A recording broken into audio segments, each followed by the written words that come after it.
বাংলাদেশ জাতীয়তাবাদী দল বিএনপি আয়োজিত আগামী 6 আগস্ট মহাসমাবেশ সফল করার লক্ষ্যে প্রস্তুতি সভা এবং নির্বাচন বিলম্বিত করার ষড়যন্ত্রের প্রতিবাদে বিক্ষোভ ও প্রতিবাদ মিছিল অনুষ্ঠিত হয়েছে। আজ রমনা থানা বিএনপির আয়োজনে জননেতা মির্জা আব্বাসের দিক নির্দেশনায় রমনা থানা বিএনপির উদ্যোগে আয়োজিত বিক্ষোভ মিছিল ও পথসভায় সভাপতিত্ব করেন রমনা থানা বিএনপির সাবেক সভাপতি খন্দকার তোফাজ্জল হোসেন। এতে উপস্থিত ছিলেন রমনা থানা বিএনপির সাবেক সাধারণ সম্পাদক সোহরাব আলী।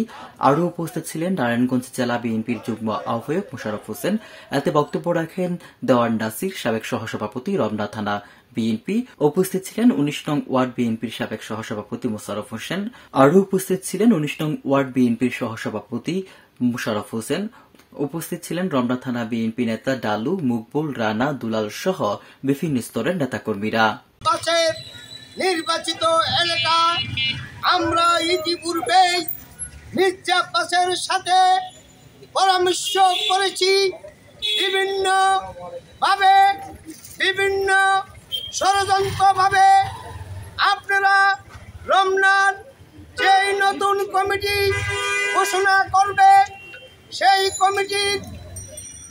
সেই কমিটির নিয়ে আমরা এই মাটি ও মানুষের নেতা জনাব মির্জা আব্বাসের সাথে আমরা আলাপ আলোচনা করেছি। সাথী ও বন্ধুগণ, এই মাটি ও মানুষের নেতা সাবেক মন্ত্রী, রাজপথের লড়াকু সৈনিক, দেশনেত্রী বেগম খালেদা জিয়ার আস্থাভাজন নেতা জনাব মির্জা আব্বাস বলে দিয়েছে, এই রমনায় কোন সন্ত্রাসী, কোন চাঁদাবাজি, কোন ফরমার জায়গা হবে না। আপনারা বিভ্রান্ত হবেন না।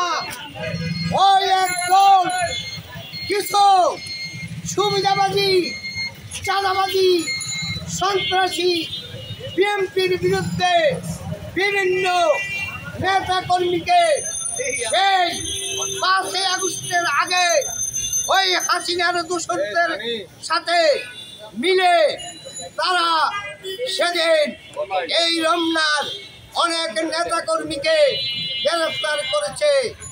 এটা মির্জা আব্বাস জানে। মির্জা আব্বাসকে আমরা অবগত করেছি। তিনি বলেছেন ঢাকা মহানগরের সাথেও তিনি আলাপ আলোচনা করেছে।